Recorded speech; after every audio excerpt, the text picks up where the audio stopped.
All right, well, the recent most visit by Donald Trump to China has a lot of significance. And what has really surprised me is the fact that international media has not covered it as expansively as they should have.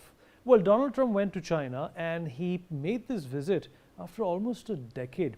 And the timing of this visit is also extremely suspect to me. We already know that Donald Trump is waging a war at one front against Iran. He's also waging another war when it comes to the collapse of the world economy. Why was it important for him to leave all of that behind and go to China and basically get threatened by Xi Jinping that if the Americans try to do any adventurism around Taiwan, then there will be consequences?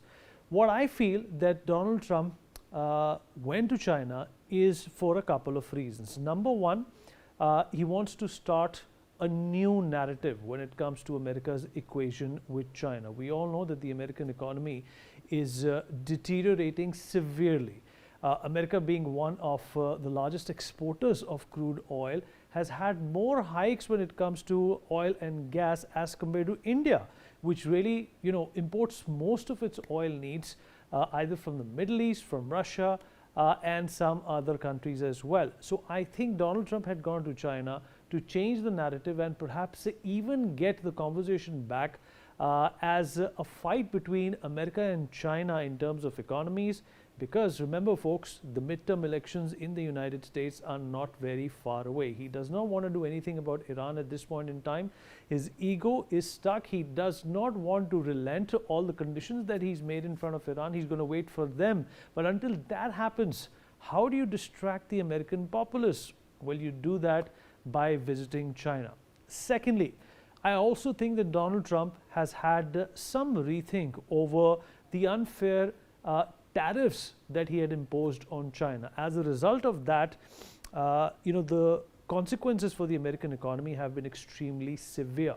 Nobody's talking about that because everybody's focused more on what's happening in Iran. But the fact of the matter is that the entire tariff ecosystem has buckled on its knees, and it's China that is going to walk away as the winner because the demand for Chinese goods in the United States has not come down, though the prices have gone up. What does that mean for Donald Trump? Well, it means that inflation is at an all-time high. I think these are some of the reasons why Donald Trump went to China. What he did not expect was the fact that an aggressive Xi Jinping is also going to do some posturing and flex his muscles when it comes to Taiwan. As we all know, that Taiwan has been a very sore point for the United States. Its treatment by China has been a sore point for the United States. It's pledged many times in the past as well, including the time when Hillary Clinton used to be the Secretary of State, that they would come to Taiwan's defense if China tried anything foolish. But I think China has had enough. It wants to take this opportunity to threaten America because it knows that it's already being condemned and criticized for one war.